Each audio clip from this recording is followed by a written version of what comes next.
히브리서 4장 14절 말씀입니다.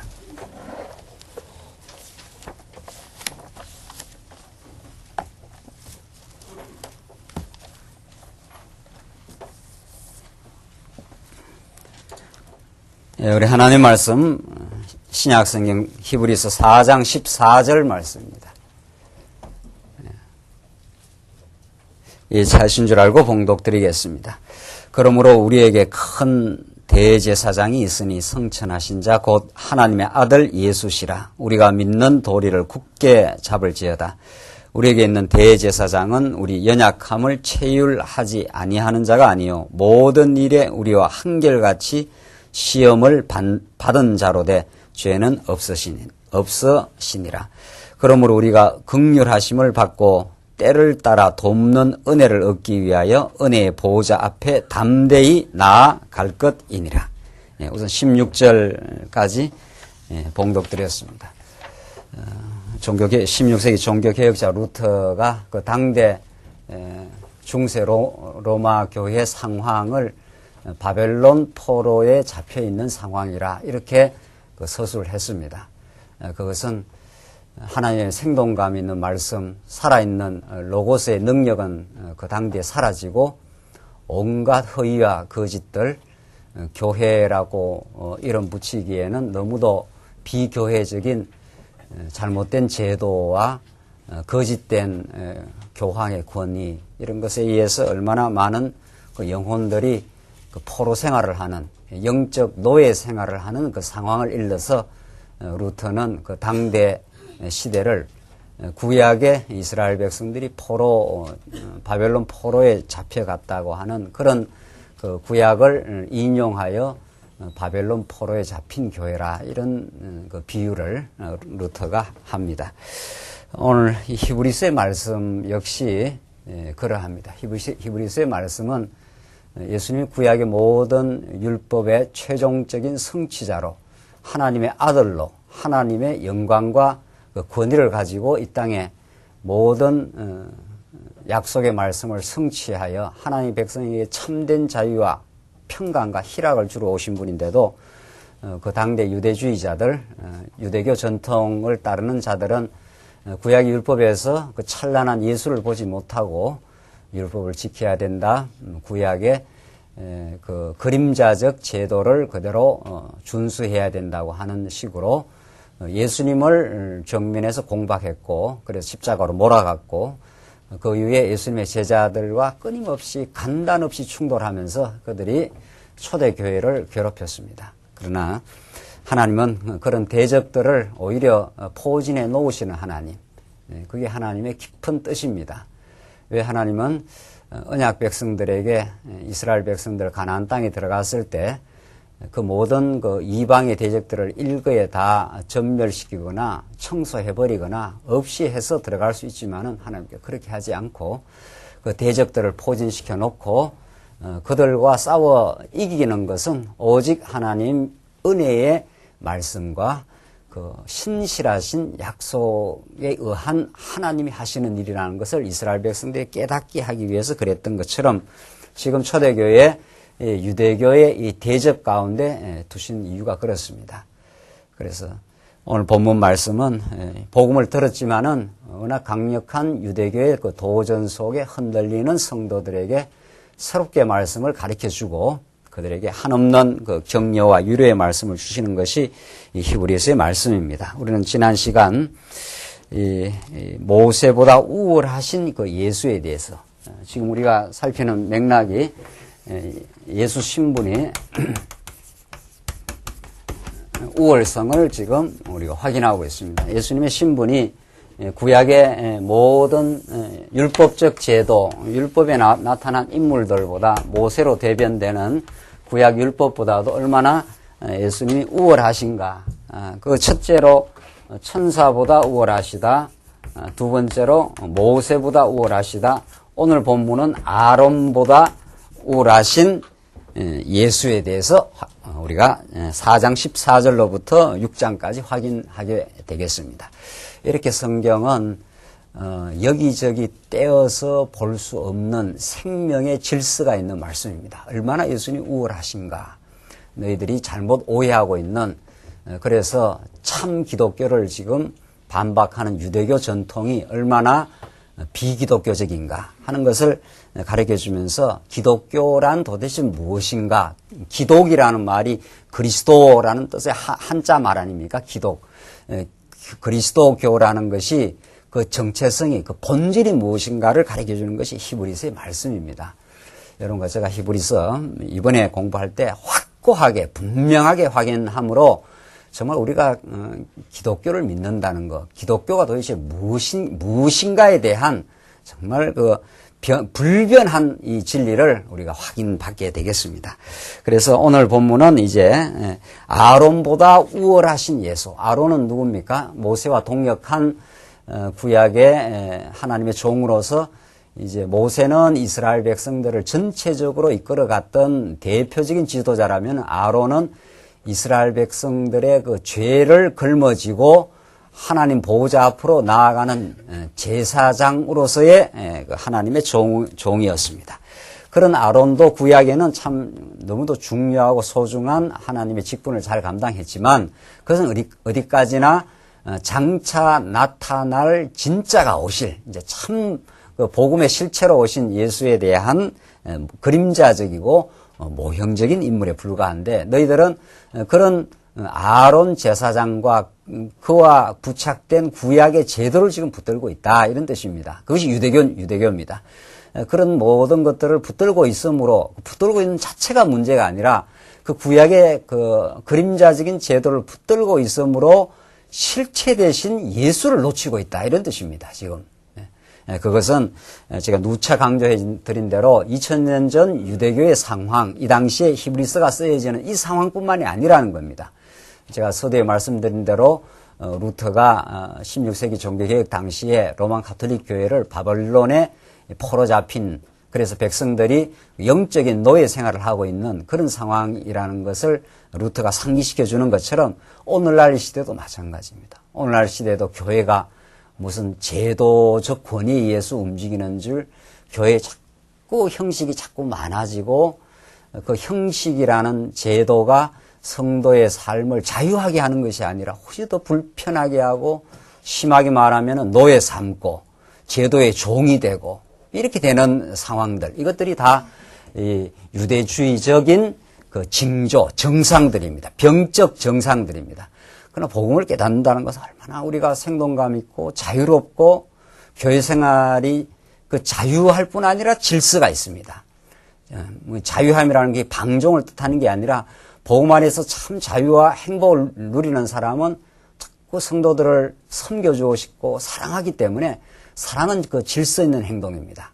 아무렇게나 한다든가 함부로 하는 것은 사랑이 아닙니다. 사랑은 무례히 행치 아니하고 사랑은 자기 유익을 굳지 않기 때문에 고도의 그 질서가 있고 절제가 있는 삶입니다.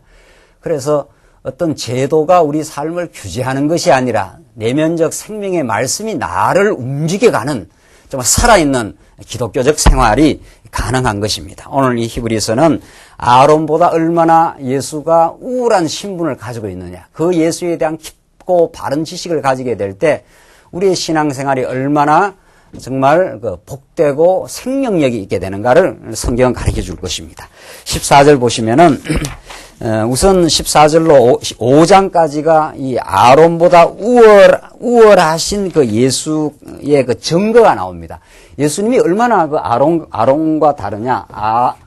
아론으로 대변되는 이 구약 제사장 직분과 이 아론과는 전혀 반차가 다른 이 멜기세덱 반차라고 하는데, 오늘 본문에 이 멜기세덱 반차를 따라서 오신 진짜 예사장, 하늘에 속한 영원한 제사장은 얼마나 그 아론과는 그 격이 다른가 하는 것을 보여줍니다. 보시면은 그러므로 했지 않습니까? 14절로 16절 본문 내용이 그러므로로 되어 있는데, 그러므로라는 것은 그 앞에 나오는 모든 그 본문의 말씀을 받는 거죠.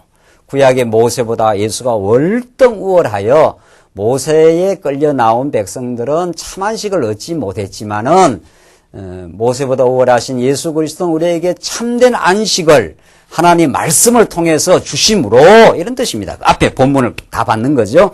우리에게 큰 대제사장이 있으니 성천하신 자 곧 하나님의 아들 예수시라. 자, 나옵니다. 자, 우리에게 모세보다 우월할 뿐 아니라 아론, 인간 제사장이었던 아론과는 그 비교가 되지 아니하는 큰 대제사장이 있으니 어떤 분인가 하면 성천하신 자 곧 하나님의 아들 예수라. 이게 지금 어마어마한 이야기가 나오고 있습니다. 지금 구약에 이제 모세, 아론 이런 자들이 이스라엘 백성들, 이게 이제 구약에 이렇게 돼 있죠. 이게 성전, 이게 성전이고 지성소가 있고 이게 성소가 있습니다. 이스라엘 백성들은 모든 이스라엘 백성들은 백성들의 광야의 삶 자체가 성전을 중심으로 혹은 이제 광야 시대는 성막이고 가나안 땅에 들어가서 성전을 중심으로 이스라엘 백성들의 삶이라는 건 이게 이스라엘 백성들의 삶의 모습인데 이스라엘 백성들의 삶이라는 건 성막 혹은 성전을 떠나서는 이스라엘 백성들의 삶이라는 것을 상상할 수가 없습니다. 광야 우리 이제 그 창세기, 출애굽기, 레위기, 민수기 이 말씀을 쭉 우리가 살펴가게 되면은 이제 대지상 지금 오늘 본문에 대제사장이라는 표현이 나오지 않습니까? 이것이 구약의 이스라엘에서 하나님께서 아브라함에게 언약을 하시고 그 언약 백성들을 이제 번성시켜가는 과정에 애굽 400년 종살이를 시키고 그들을 건져내어서 광야를 지금 거쳐가게 하는 중 아닙니까? 그 시내산에서 하나님께서 모세에게 시내산 언약을 주신단 말이죠. 그 언약을 주셔서 그 백성들을 끝까지 붙들고 마침내 다윗 왕에 와서 이제 왕이 되어서 큰 나라를 이루기까지 이 지금 과정입니다. 그런데 이 과정을 걸어갈 때 이스라엘 백성은 성막을 떠나서는 이스라엘 백성들의 삶이라는 게 형성되질 않습니다. 출발할 때도 앞뒤로 그 중간쯤 성막이 제사장들이 성막을 그 텐트 같은 거니까 다 이렇게 두루마리로 말아가지고 두루마리가 아니라 이렇게 두루마리 말듯이 이렇게 말아가지고 이렇게 전진할 때 앞에는 어느 지파가 가고 어느 중간에 이제 성막이 진전하고 그 다음 또 어느 지파가 가고 그 이제 민수기에 나옵니다. 민수기 다 잊어버렸습니까? 그 민수기 1장, 2장에 이제 대열 정비하면서 나온단 말이죠.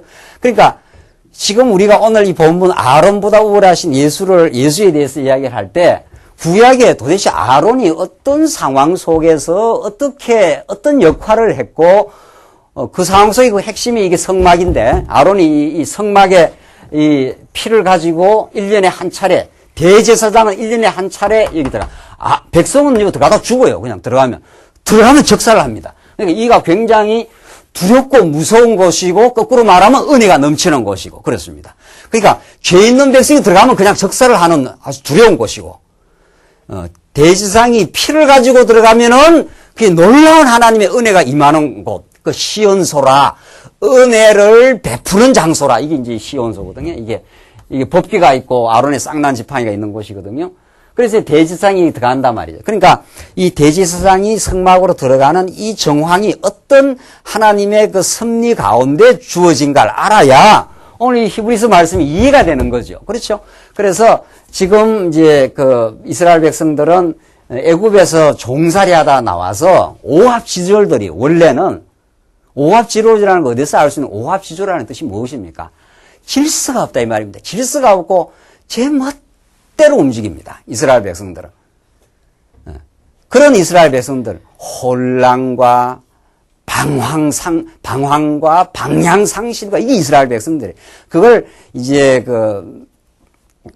이사야서라든가 길 잃어버린 어린 양이라 이렇게 그것도 좋게 표현해 주는 겁니다. 그 길 잃어버린 양 이런 거는 이스라엘 백성은 그대로 두면은 이걸 뭐라 그럽니까?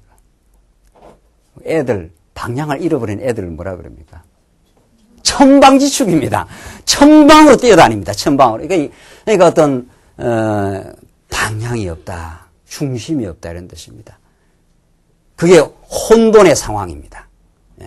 애굽의 삶이라는 것은 혼돈과 억압의 상황이 있습니다. 그래서 태초에 하나님께서 천지를 지으시나 하늘과 땅을 지으시는데 땅이 공허하고 혼돈하며 흑암이 깊음 위에 있었더라. 그게 하늘로부터 예수 그리스도의 빛을 상징하는 빛이 비추니라 하니까 쫙 빛과 어둠으로 갈라지면서 그 질서가 이제 형성되는 거거든요. 그 태초의 상황이 애굽의 이스라엘 백성들의 상황입니다.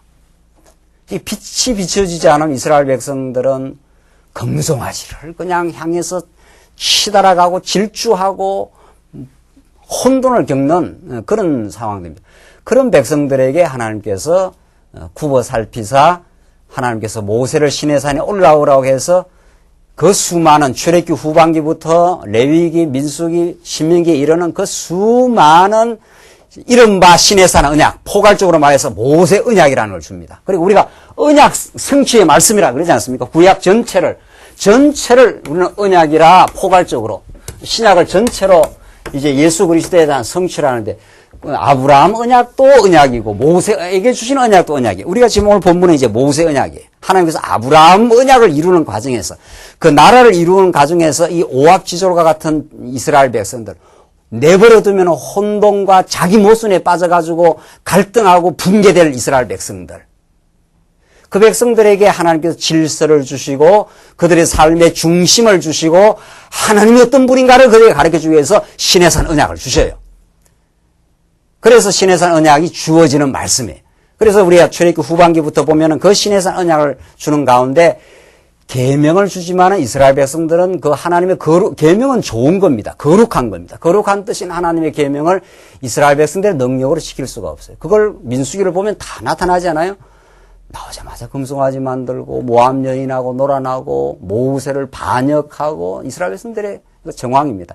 그들을 하나님께서 너무 잘 아시기 때문에 그들을 긍휼히 보아 그들의 모든 그 죄악을 사해 주시려고 규례를 주신다. 이게 이제 모세 언약이란 말이에요. 그래서 그 규례를 실제로 시행하시는 분이 구약에는 아론 반차를 딴 제사장이에요. 이게 땅에 속한 제사장들이 이게 땅에 속한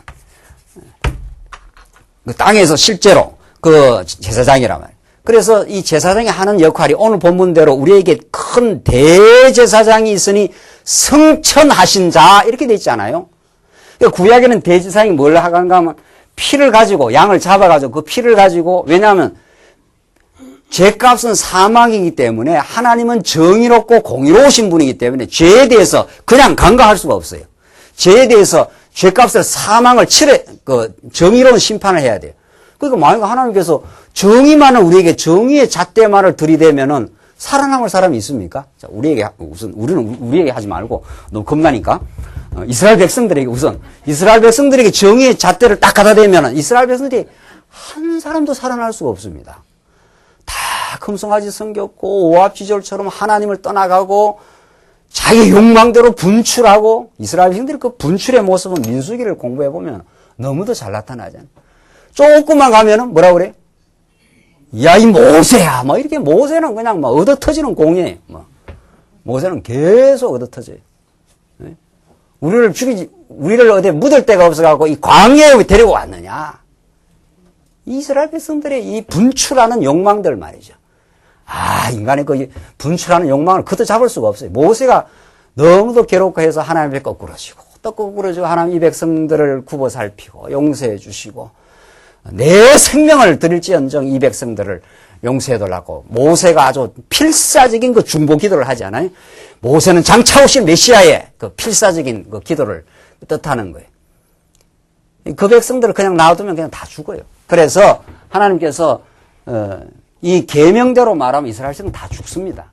그러니까 하나님께서 그 백성들을 살려주려고 한 법을 만들었어요. 새로운 그 이생들을 살려주는 법, 이게 규례의 법이란 말이죠. 이게 얼마나 놀라운 그 은혜의 법인지 모릅니다. 그래서 그 백성들 대신 양을 한 마리 잡아가지고 양을 죽입니다. 그래서 피를 가지고 1년에 한 차례 이 십계명판이 들어있는 그 지성소 앞으로 나가는 거예요. 그 십계명판은 지키면 살려주고 안 지키면 죽인다 이 말이에요. 이스라엘 백성도 다 어겼으니까 죽인다 이 말 아닙니까? 그 죽인다는 그 생명을 내놔라 이 말이거든요. 그 생명, 피는 생명의 상징이니까 여기 있다 하면서 어린 양의 피를 거기다 뿌리는 거예요. 이게 놀라운 복음이죠. 그래서 피를 가지고 들어가서 생명의 대가를 내놔라고 하는 그 십계명 판 위에다가 시온스에다 피를 뿌려요. 그래 로마 그 교황인지 뭐 나와고 이렇게 하고 돌아다니는 거 있잖아요. 못 봤습니까? 그 뭐 찰랑찰랑 하는 거 이게 꽃갈 모자 쓰고 나와가지고 돌아다니면서 이렇게 그 뭐 무슨 뭐 이렇게 뿌리고 돌아다니는 거 있잖아요.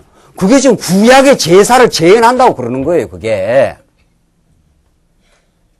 그 물인지 뭐인지 뿌리고 돌아다니는 거 있잖아요, 그게.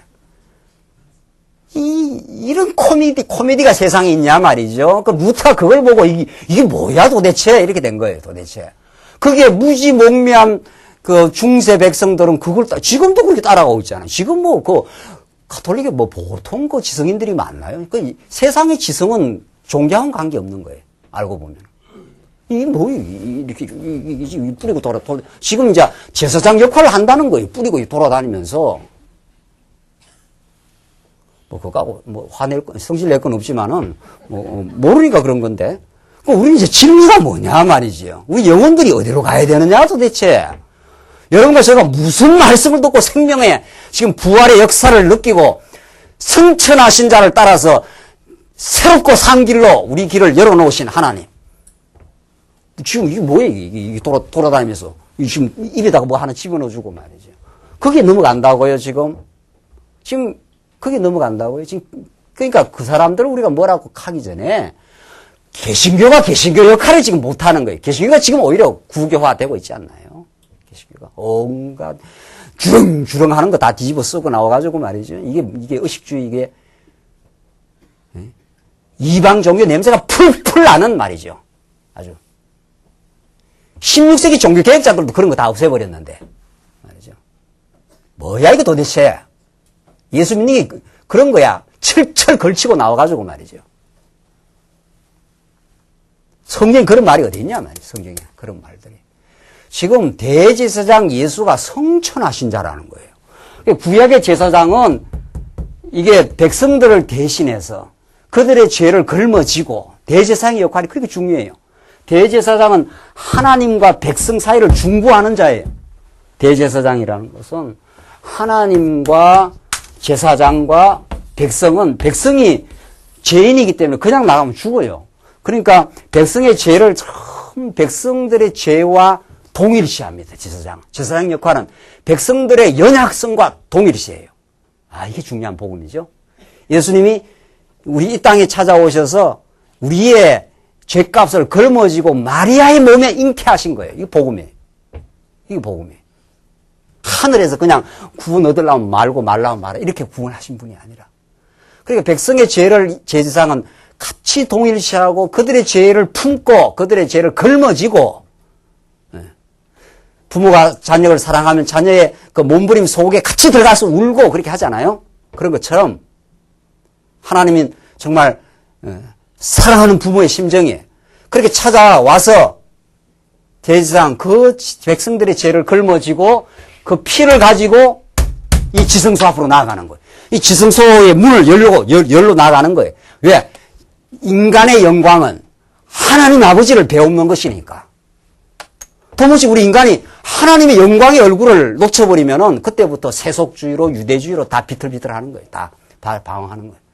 그래서 우리 타락한 백성으로 하여금 하나님의 존전으로 나아가도록 그 영광스러운 보좌 앞으로 담대하게 나아가도록 그것도. 그게 대제사장의 역할이에요. 그게 성천하신. 구약에는 요 정도로 들어갔지만 신약에는 진짜 아론은 이 지성소 안으로 이렇게 만들어 놓은 지성소 안으로 들어갔지만은 예수 대제사장은 진짜 하나님 보좌로 부활하시고 성천해 버렸었다. 그 말이에요. 아론보다 얼마나 높으신 분이냐. 지금 그 말을 하고 있는 거예요. 그렇죠? 그 예수님이 성천, 하늘 보좌 앞으로 나아가셨기 때문에 그 공로가 우리에게 주어져 가지고 우리도 하나님 보좌 앞으로 나아갈 수 있다. 이 말을 지금 하는 거예요. 이 구약과 신약이 대비가 되느냐 말이지. 이 비교할 바 없는 이 놀라운 역사가 지금 일어났다. 유대교라는 건 이게 지금 껍데기 지금 붙들고 있다. 지금 그 말을 하고 있는 거거든요. 자, 성천하신 자 곧 하나님 아들 예수시라 나오잖아요. 예수는 이런 분이다 도대체. 우리가 믿는 예수는 하늘 길을 여신 분이다. 우리가 이 죄악 많은 세상 가운데 몸부림치고 어찌할 바를 모르고 갈등도 하고 인간이 죄악의 몸을 가졌기 때문에 욕심도 부리고 이 몸부림치는 세상 속에 하늘 보좌를 나가는 길을 열어버렸다, 하나님께서. 이런 분이 세상에 있느냐? 지금 그렇게 말하는 거예요, 지금. 예수가 이런 분이다. 이 예수를 알고 나면은 이 땅에서 어떤 고난과 무엇을 겪어도 그것이 하나님 앞으로 나아가기 위한 하나님의 디딤돌일 뿐이다. 이걸 지금 말하는 거예요. 우리가 성천하신 자 곧 하나님의 아들 예수시라. 우리가 믿는 도리를 굳게 잡을지어다. 이게 믿는 도리예요. 믿는 도리. 예수가 성천하신 대제사장입니다. 이걸 붙들어. 너희들 붙들어라 이 말이죠. 구약에 이건 그림자였다. 속구장난같이 이렇게 만들어 놓고 이게 이렇게 해서 장차 이런 지성소로 하나님 보좌 앞으로 나아가는 분이 있다는 걸 그림자적으로 보여준 사건이다. 지금 예수가 와버렸는데 지금 지금 이렇게 뿌리고 이렇게 돌아다니고 있는 이런 뼈다구가 있냐 말이지, 세상에. 이런 게 있을 수가 있냐 말이지, 이게. 거기다 사람들이 거꾸로 지느냐 말이죠. 그런 거 아니다. 예수가 성천하셨다. 그래서 지금 하늘 보좌에서 우주 만물을 굽어 살피고 우리를 굽어 살피고 지금 기도를 해주고 계신다. 그분이 우리를 지켜주시는 분이시다. 그 말입니다. 15절 우리에게 있는 대제사장 우리의 연약함을 체휼하지 아니하는 자가 아니요. 나오잖아요. 우리에게 있는 대제사장 우리의 연약함을 체휼이라는 것은 몸으로 긍휼을 느낀다 이런 뜻입니다. 이게 중요합니다. 이게 부모 마음이라는 것은 자녀가 아프면은 어머니의 이렇게 장이 아프다고 합니다. 이렇게 이걸 애간장이 녹는다 이런 뜻입니다. 내가 아팠으면 이런 마음이 이제 드는 게 어머니의 마음이라고 합니다. 그러니까 우리가 어떤 사랑의 대상이 아프거나 힘들면은 그와 유사한, 그와 동일한 걸 느끼는 게 사랑이, 동일한 거.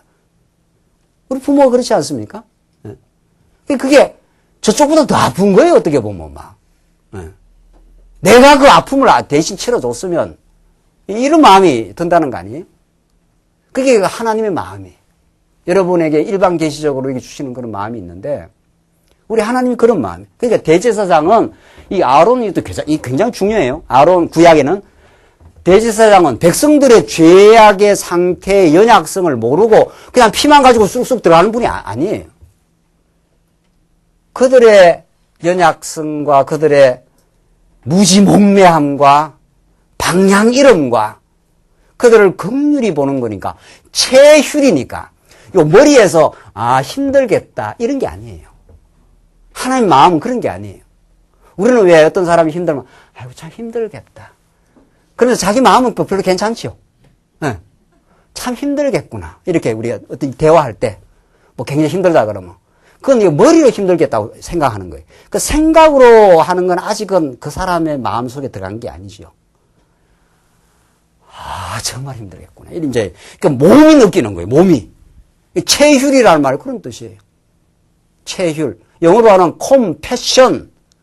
콤이라는 건 함께 이런 말입니다. 패션은 고통을 느낀다 이런 뜻이에요. 패션이는 고통이라는 뜻이에요. 그 패션 오브 크라이스트라는 게 있지 않아요? 영화에. 그 그리스도의 고통, 순환 이런 뜻이거든요. 그 순환을 함께 느끼는 거예요. 우리 인간이 얼마나 무감각한지 말이죠. 다른 사람이 고통스러운데도 내가 별로 느끼질 못해. 이게 인간의 육체의 한계예요. 그러나 우리가 그리스도의 마음을 가지고 그리스도의 지체가 된 이후에 그리스도의 생명의 공급과 그 사랑을 느끼기 시작하면은 그리스도의 마음이 찾아오면 다른 사람이 영혼이 힘들고 고통스러운 것을 이렇게 알게 모르게 느끼게 돼요. 그걸 체휼한다 그럽니다. 그게 교회가 성장해가는 과정에 하나님께 우리에게 주시는 마음인데 대제사장은 우리의 연약함을 체휼하지 아니하는 자가 아니에요. 체휼을 하신다는 거예요. 모든 일에 우리와 한결같이 시험을 받은 자로 돼. 이게 참 놀랍습니다. 예수님은 이 땅에 육신을 가지고 오셨기 때문에 그 유혹과 시험에 언제나 직면을 했습니다. 예수님이 십자가에 그냥 쇼로 올라간 게 아니에요, 정말. 예수님이 하나도 아프지도 않는데 그냥 쏘그리 올라가는 분이 아니에요. 엄청 아팠어요, 예수님이. 그 전날 공포를 느낀 거 아닙니까? 겟세마네 동산에서 기도하실 때 하나님이 하실 수만 있으면 이 선잔을 내게서 지나가게 하시옵소서. 그렇게 하지 않습니까? 그 예수님이 그 다음날 십자가의 고통을 직감을 한 겁니다. 예수님이 하나님의 아들이시지만 여러분과 저와 동일한 육체의 몸을 입고 우리의 죄악의 몸으로부터 우리를 해방시켜 주려고 동일한 몸을 입고 오셨어요. 그러니까 동일하게 아픈 거예요. 그러니까 모든 일에 우리와 한결같이 시험을 받은 자로 돼. 참 이게 놀라운 겁니다. 예수님이 아무 시험도 안 받는 무슨 플라스틱제로 만들어가지고 아프지도 않고 십자가 위에서 돌아가실 때도 그냥 피가 줄줄 나와도 아무치도 이런 분이 아니에요. 그 빌라도 보고서는 그거는 뭐 하나의 그건 성경은 아닙니다만은 예수님이 막 절규할 때 막 엄청 소리가 크게 들렸다는 거 아닙니까? 빌라도 보고서에 따르면 너무 고통이 크니까 이거 막 십자가에 뭐 한 못 박혀 보란 말이죠. 그거는 하나님이 얼마나 우리와 동일시해 주시고 그가 자비하신 분이신가를 보여주기 위한 계시방편이에요. 놀라운 계시방편이에요. 정말. 이 세상 모두가 하나님의 능력과 자비를 우리에게 보여주는 계시방편인데 그 절정의 십자가와 부활과 성천이 이제 있는 거죠.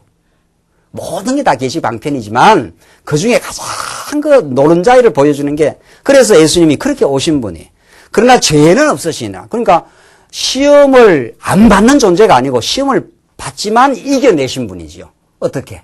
성령께서 붙들어 주시고 하나님의 뜻에 순복함으로 이 선잔을 내게서 지나가게 하시옵소서 하실 수만 있으면 그랬지만 그게 아버지의 뜻이 아닌 줄 알았으니까 그러나 아버지의 내 뜻대로 마옵시고 내 뜻은 무엇입니까? 이 선잔이 어떻게 해요?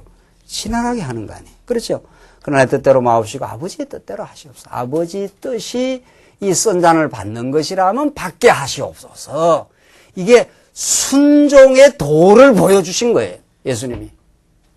그 아들로서 아버지의 주권 앞에 아버지의 뜻 앞에 이게 이 마음이 우리에게 이제 들어오는 겁니다. 예수를 믿는다는 것. 우리가 하나님의 주권을 강조하지 않습니까? 주권, 하나님 편에서는 주권을 강조하면 우리 편에서는 뭡니까? 순종 권리지요. 그렇죠? 그게 주인됨에 따라가는 게 그게 순종 아닙니까? 그렇죠? 그러나 타락한 아담은 순종을 안 한 게 그 특징이에요. 죄인의 특징은 하나님의 주권 앞에 그 권위 앞에 순종을 안 하는데 예수님이 이렇게 순종을 하신 거예요. 예수는 그 순종이 힘들고 말할 수 없는 고통스러운 과정이었지만 그 순종을 통하여 하나님의 뜻을 이루어내신 거지요. 그렇게 함으로 여러분과 저로 하여금 말할 수 없는 영광스러운 즐거운 자리로 인도하신 거죠. 그걸 복음이라 한다. 이게 기독교의 복음이에요. 이게 유대교주의자들이 알지 못하는 복음이에요. 그들은 여호와 이름은 붙들었어요. 유대교는 지금도 여호와를 붙들어요.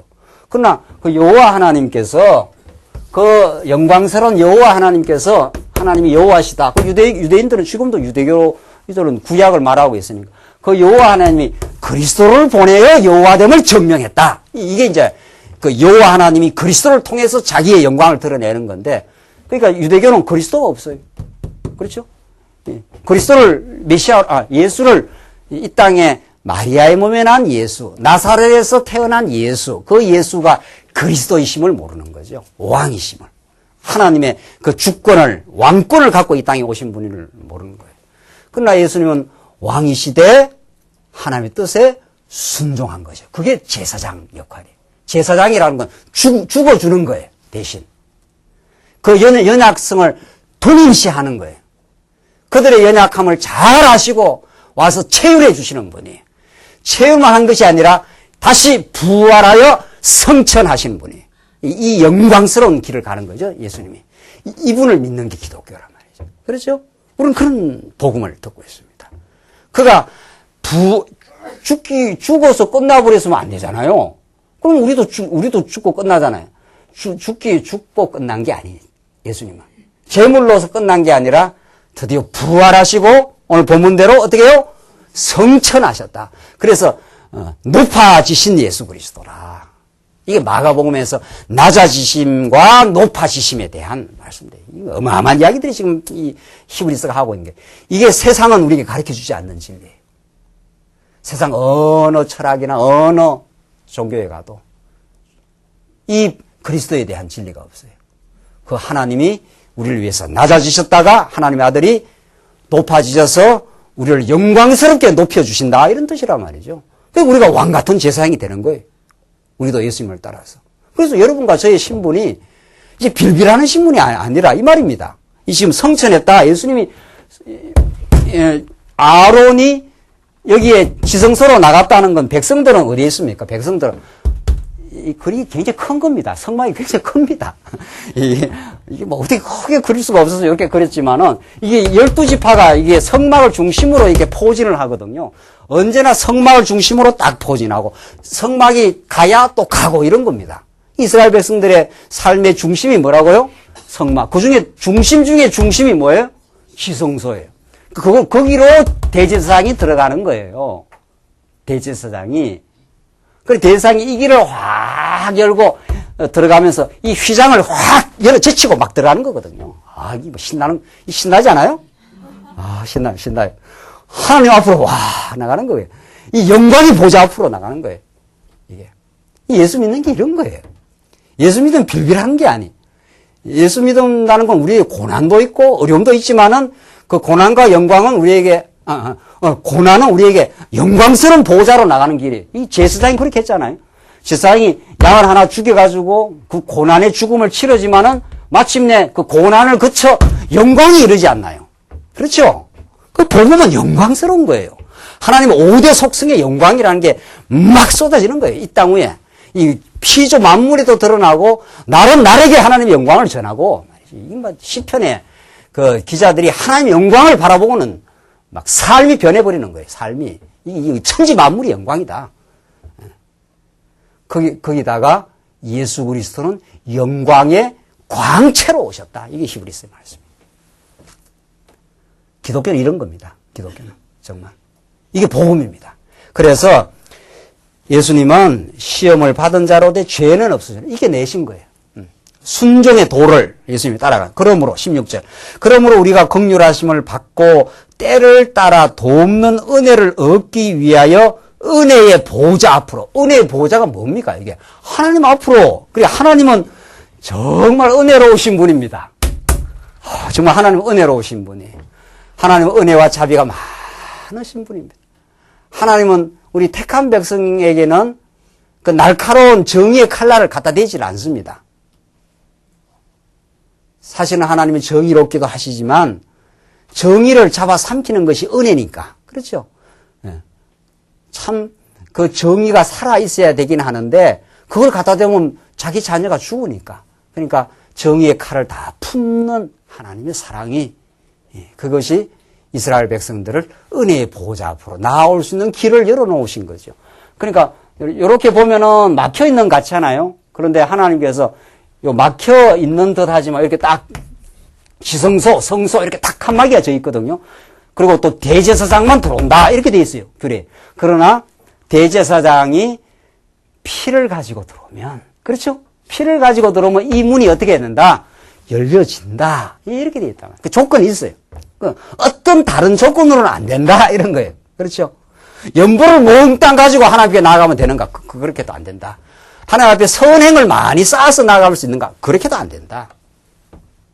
어떤 것도 하나님 앞에 나올 수 있는 길이 없는데 피를 가지고 오면 된다. 이렇게 돼 있단 말이에요. 딱 조건이 하나예요.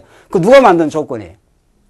그 하나님은 병 주고 약 주고 하는 겁니다. 다 어렵게도 만들어 놨다가 애굽에 400년 종살이 했으니까 그런 거 아니에요. 이스라엘 백성들이 여기서 종살을 했기 때문에 이쪽으로 누가 인도했습니까? 물어봅시다.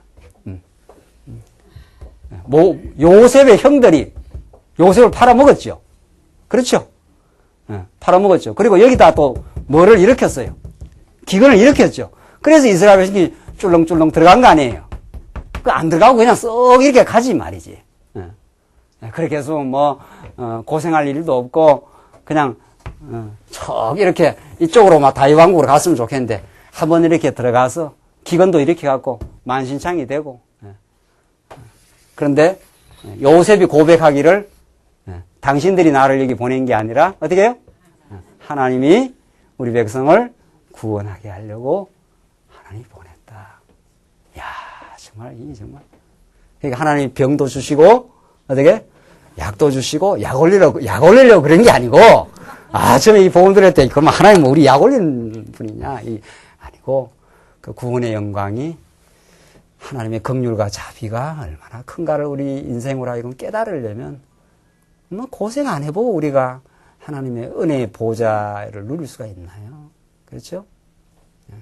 그래서 400년 종살이가 이스라엘 백성들에게 말할 수 없는 고난의 시기였지만 그 고난이 깊은 만큼 은혜의 감동이 컸다. 그렇죠? 하나님은 결국 은혜로우신 분입니다. 정말 하나님은 깊으신 은혜를 가지고 우리를 섭리하시는 분입니다.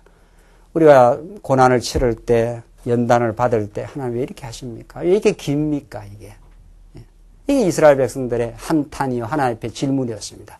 How long? 선지자들이 얼마나 이게 길어야 됩니까? 이게 너무 고통이 시간이 길어지니까. 하나님은 내가 너한테 주는 고통의 시간이 너가 가장 보석같이 너를 담금질하는 하나님의 정한 때다.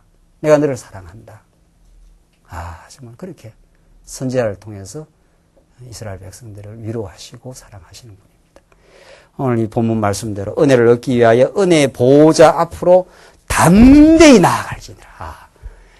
부모의 사랑을 확인한 자녀는 담대한 거예요. 아버지 내 실수했지만 아버지는 항상 보니까 내가 실수해도 다 덮어주시니까 이렇게 담대하게 나간다는 거예요. 그러니까 그 담대하게 나가도록 이스라엘 백성들이 담대하게 나가도록 누가 먼저 담대하게? 제사장이 담대하게 나아가 주셨어요. 그러나 구약에는 땅에 속한 제사장이지만 이제 예수님은 이제 뒤에 나오는데 멜기세덱 반차를 따라서 하늘에 속한 대제사장으로 하늘 보좌를 여시고 하늘 보좌로 담대하게 나가셨기 때문에 여러분과 제가 누구도 의지할 필요가 없습니다. 교황을 거쳐서 나가는 것도 아니고 목사를 거쳐서 나가는 것도 아니라 말이죠.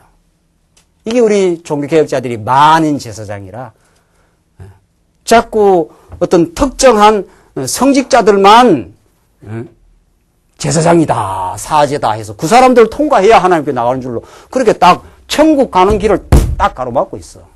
대동강 강물 봉이 김순달이 직구도 알면서 팔아먹듯이는 말이에요. 대동강물은 아무나 가서 묵으면 되는 거예요. 대한민국 사람은. 근데 지가 딱 차려갖고 여기 일로 들어오면은 돈을 내야 된다 해가지고. 그럼 또 무지 목매한 백성들은 그래야 되는가 보다 해서 여러분들이 깨어나야 돼요. 여러분들이. 말씀 운동은 여러분들이 깨어나야 돼요.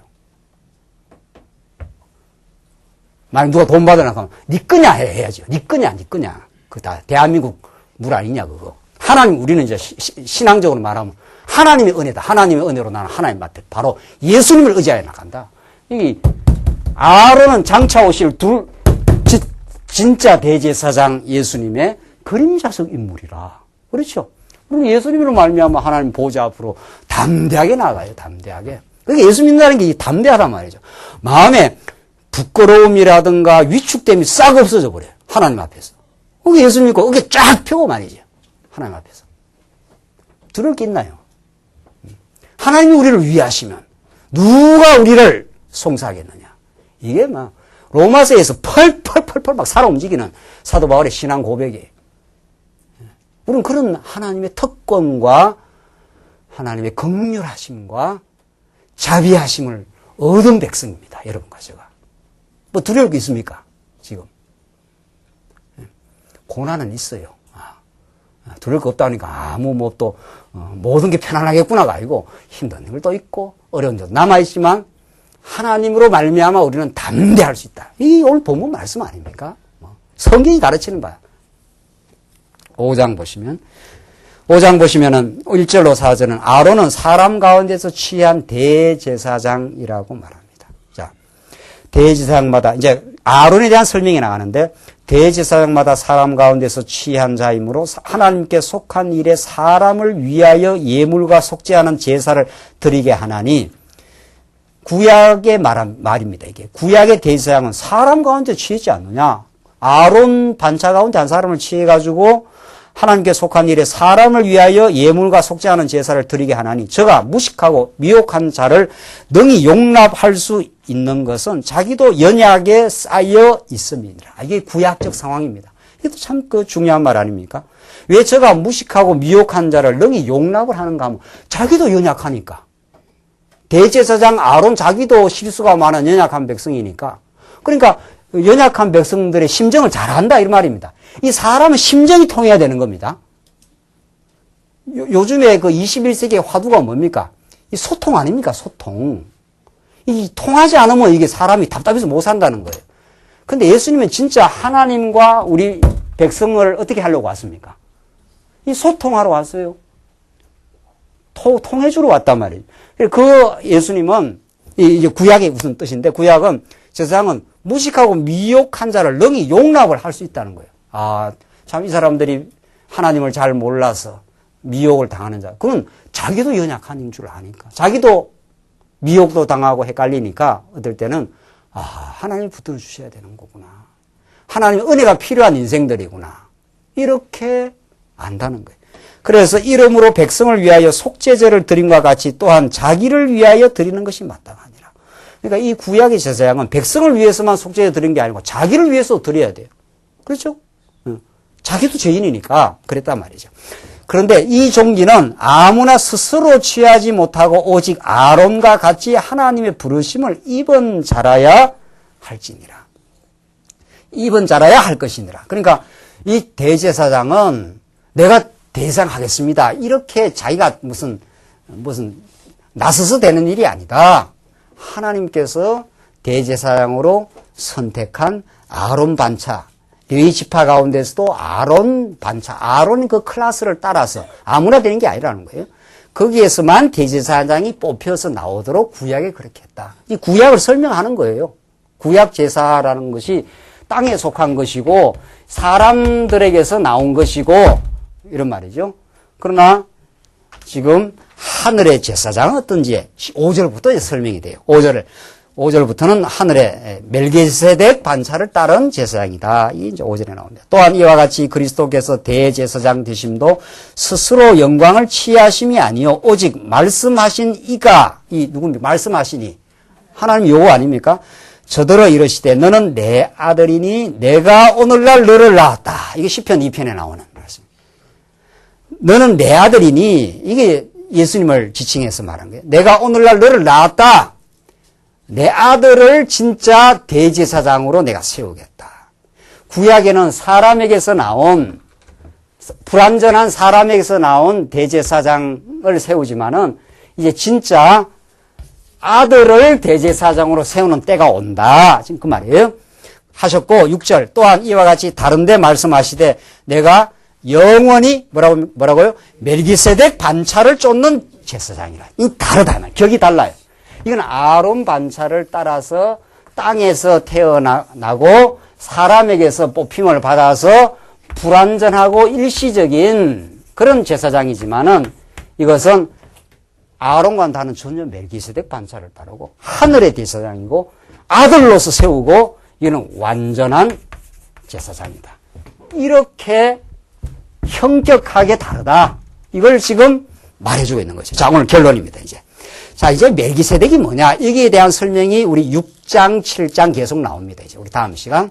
멜기세덱이라는 그 신분이 얼마나 우월하고 그가 하는 일이 어떤가를 나오는데 오늘은 우선 7절 그는 육체에 계실 때 자기를 죽음에서 능히 구원하실 이에게 심한 통곡과 눈물과 간구와 소원을 올렸고 이 예수님의 그 대제사장의 역할이었습니다. 그 대제사장이라는 건 항상 두 가지 그 일이 있다고 그랬죠. 대제사장은 이렇게 하나님 아들이지만 낮아지시고 순환을 받는 역할이 있고 다시 고난을 거쳐 높아지는 역할이 있습니다. 이 두 역할이 동시에 이해하는 게 중요해요. 자, 우선 이 앞부분은 이 낮아지는 신분이. 그 낮아졌기, 왜? 우리가 워낙 낮아져서 죄악 가운데 있기 때문에 우리의 연약함을 체휼해 주시기 위해서 우리의 죄악의 고통을 완전히 없애주기 위하여 낮아지시는 거죠. 그러니까 육체에 계실 때 자기를 죽음에서 능히 구원하실 이에게 심한 통곡과 눈물과 간구와 소원을 올렸고, 이게 예수님이 육체로 오신 여러분과 저의 죄악의 몸을 걸머지시고 오셔서 하나님께 통곡도 하고 눈물도 흘리고 간구, 기도도 하고 소원도 올렸다. 여러분들 요한복음 10장 같은 그 대제사장 기도가 그런 거 아닙니까? 저 백성들을 진리로 거룩하게 하시고 진리 안에서 하나 되게 하시옵소서. 이게 예수님이 마지막 그 기도의 내용이 그렇게 하나님께 드려지는 거예요. 그 예수님이 아주 필사적으로 하나님의 뜻을 이 땅에 이루려고 오신 분이에요. 예. 그래서 우리 대신 심한 통곡하고 눈물을 흘리신 분. 그래서 우리를 구원해 줄 수 있는 분이 된 거지요. 이게 정말 은혜입니다. 정말. 이게 은혜입니다. 이게 예수님이 하신 일입니다. 또 그뿐 아니라 그의 경외하심을 인하여 들으심을 얻었느니라. 예수님이 하신 가장 핵심적인 일은 이런 간구 기도뿐만 아니라 그의 경외하심, 하나님의 뜻을 받들어 섬겼다는 거예요. 경외. 당신의 뜻이 이 땅에 이루어지게 하옵소서. 예수님은 자기를 주장한 적이 없습니다. 언제나 아버지 뜻에 순종을 했습니다. 이게 예수님의 순종의 도를 우리에게 가르쳐 주십니다. 그래서 8절 보시면 그가 아들이시라도 받으신 고난으로 뭐라 했습니까? 순종함을 배워서. 이게 정말 중요한 거예요. 예수님이 하시니 우리가 결국 예수님을 따라가는 인생이 된다는 건데, 예수님의 은혜로 성령께서 우리 찾아오셔서 예수님이 얼마나 은혜로우신 분인가, 예수님을 통해서 보여주신 하나님이 얼마나 영광스럽고 자비로우신 분인가, 그걸 우리가 깨닫게 되면 우리가 옛사람 아담 같은 존재가 아니라, 첫째 아담은 실패했지 않습니까? 그렇죠? 첫 아담은 실패하여 불순종한 인생이 됐죠. 그러나 둘째 아담, 마지막 아담, 고린도서에서는 마지막 아담 혹은 둘째 아담, 아담과 같은 인생이 아니라 새로운 인류로 우리를 창조합니다. 이게 중요합니다. 여러분과 저는 옛사람 아담의 근성은 가지고는 있지만 본질적으로 다른 신분이 되어버렸어요. 아직은 좀 남겨둔 부분이 있어요. 그러나 신분이 달라요. 여러분께 제가 어떤 존재, 예수님이 어떤 분인가를 알면, 예수님의 정체성이 어떤 분인가를 알면 우리가 어떤 존재라는 걸 알아요. 그러니까 우리가 어떤 존재인지를 모르니까 우리 아버지가 엄청 부자란 말이죠. 부자인데 맨날 어디 가서 구걸을 해. 그러면 그 아버지가 볼 때 얼마나 좀 마음이 슬프시겠습니까? 야, 임마, 내가 지금 재산이 지금 은행에 수천억이 들어있다. 그런데 이 아들은 아버지가 얼마나 부자인지를 몰라. 풍부한지를 몰라. 맨날 어디 가서 이렇게 빌빌대는 거야. 아이쿠, 내가 좀 살기가 힘드니까. 이런 식이란 말이야. 그러면 그 아버지가 굉장히 슬퍼하시겠죠. 우리 하나님이 정말, 우리 하나님이 얼마나 풍요하고 크신 분인지 모릅니다. 여러분과 저를 선택하시고 인도해 가시되 너는 내 풍요함 속에 거하라, 이런 뜻입니다. 세상 물질이 좀 적으냐, 세상 권력이 좀 적으냐, 그런 것들은 다 지나가는 것이다. 잠시 하나님 배우는데 줄 수도 있고 안 줄 수도 있습니다.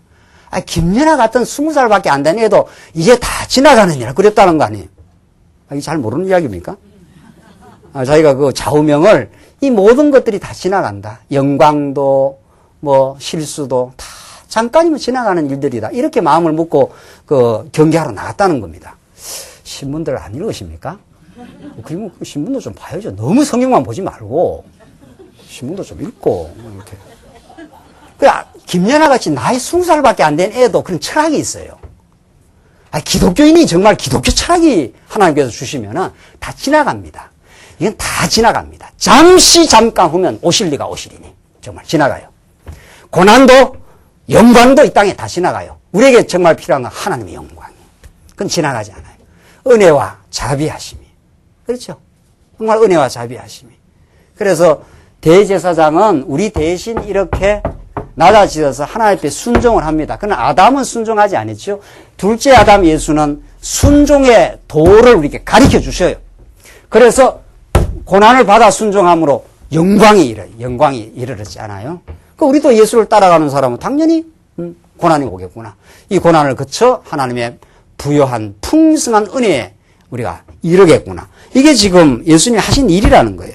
그래서 마지막 온전하게 되었은 고난으로 순종함을 배워서 온전하게 되었은즉 자기를 순종하는 모든 자에게 영원한 구원의 근원이 되시고 하나님께 멜기세덱의 반차를 쫓은 대제사장이라 칭하심을 받았느니라. 지금 하나님 당신은 이 고난으로 순종함을 배워서 온전하게 되었다. 그래서 영원한 구원의 반석이 되어주셔서 예수님은 아론 반차, 이 땅에 속한 이런 그림자적인 제사장이 아니다. 멜기세덱이라는 것은 아브라함보다 더 높은 자입니다. 자, 이게 우리 다음 시간 공부할 내용입니다. 이 이스라엘 백성들은 전부 누구 자손들입니까? 아브라함 자손이죠. 아브라함의 허리에서 다 나온 자손들 아닙니까? 멜기세덱은 하늘의 반차를 따라왔기 때문에 하나님부터 직접 온 제사장이기 때문에 멜기세덱은 아브라함이 연합군을 물리치고 왔을 때 누가 누구에게 축복을 빌었습니까? 창세기에 나오는 이야기입니다. 창세기에서 멜기세덱이 아브라함에게 복을 빌어준 거예요. 그러니까 누가 더 높으냐 이 말입니다. 멜기세덱이 높죠? 아브라함에게서 아브라함에게서 누가 나온 겁니까? 아론이 나왔죠. 그러니까 멜기세덱 반차는 아론 반차와는 비교 안 되는 하늘 반차를 따라 예수님이 오셨다. 지금 그 말을 하고 있는 거죠. 그렇죠? 예수님의 신분이 얼마나 어떻게 해요? 우울하시냐? 그분은 구약에는 그림자적인 그런 성막에 들어간 게 아니고 하늘 은혜의 보좌 앞으로 하나님 계신 앞으로 직접 들어가 버리셨다. 그런 분이다. 지금 오늘 본문이 그렇게 말하고 있습니다. 이게 복음입니다. 우리 앞을 아무도 막을 자가 없습니다. 여러분의 앞에 고난과 장애물이 있어도 하늘 문을 아무도 막을 권세가 없습니다. 그 하나님을 의지하시고 그 하나님 한 분으로 만족하시고 정말 승승장구하는 그 승리의 계가를 부르시기 바랍니다.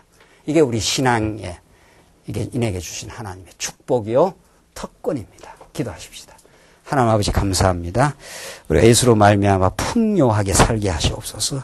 하나님 은혜의 보좌 앞으로 고난의 짐을 지고 순종의 도를 거쳐 이제 승리의 길로 가신 그리스도가 우리에게 함께 함으로 참으로 우리가 승리를 노래하게 하시옵소서. 이 세상에 주어지는 잠시 잠깐의 고난에 너무 짓눌리지 말게 하시옵소서. 하나님 이 고난이 우리 옛사람을 오히려 벗겨내고 우리 알고 하나님을 경외하는 인생 되게 만드시는 하나님의 뜻으로 순종케 하시옵소서. 예수님 이름으로 기도하옵나이다.